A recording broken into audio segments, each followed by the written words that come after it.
What we're going to do first is have a very quick review on what a layer mask is, and then a quick introduction to a luminosity mask.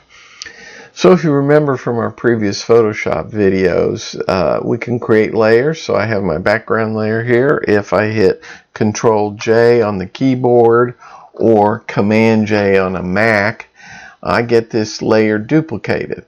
If I want to add a mask to it, I can go down here and we see the rectangle with a little circle cut out of it, and that's add a mask. And it'll add a white mask.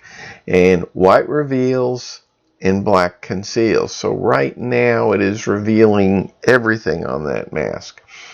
Let's take our gradient tool here, and if I draw a line from the bottom up, it's going to create a mask going from black to white. Let's take a look at that. If I hit Alt on a PC or Option on a Mac, you'll see I have a black mask proceeding to the midtones and then all the way white. So everything black will be concealed, and then it'll be less concealed as it goes all the way up to totally revealed on the white. And we can see this if we click off of this background layer.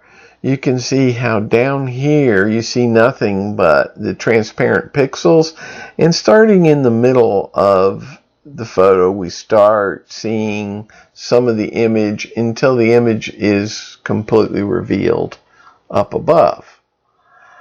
We can demonstrate for you what the mask is doing. If I grab the brush here, and let's see, I've got it set to white, and I just started painting white lines on it.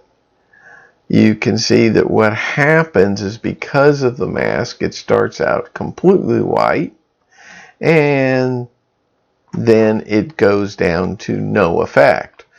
You can see if we disable the mask, which you can do by holding down the Shift key and clicking on it, that there were our white lines, but when they're masked out, they slowly disappear. So that's the basics of a layer mask. If you go back to the previous videos, it'll go through much more detail on what a layer mask is. So let's delete that and talk about luminosity masks. As we said in the presentation, it is a mask based on the brightness values in the photo itself. So we can create those one of several ways.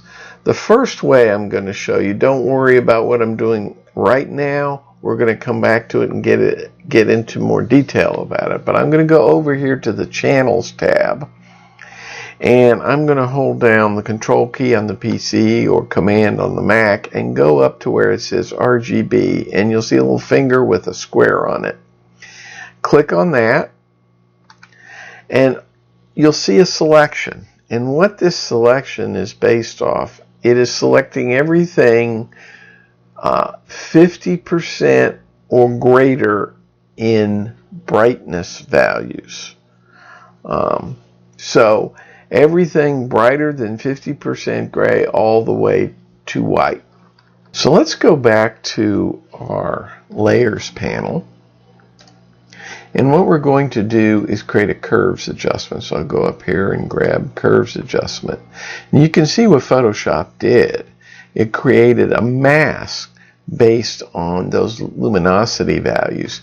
You can tell by looking here at the histogram that we see luminosity values from 50% gray to the brightest, while the values from 50% gray to the darkest are masked out, or they won't be affected by our curves adjustment. So let's say we wanted to darken the photo a bit, and we pull that down to darken it. It was affecting the upper range of the brightness values more than the darker values. And how do I know that? Let's disable this mask here by holding the shift and clicking on it. And this is what that curves adjustment would look like if we didn't have the luminosity masks. If we click on that again, you can see I have the darkness in the brighter values, but it has left the darker values alone.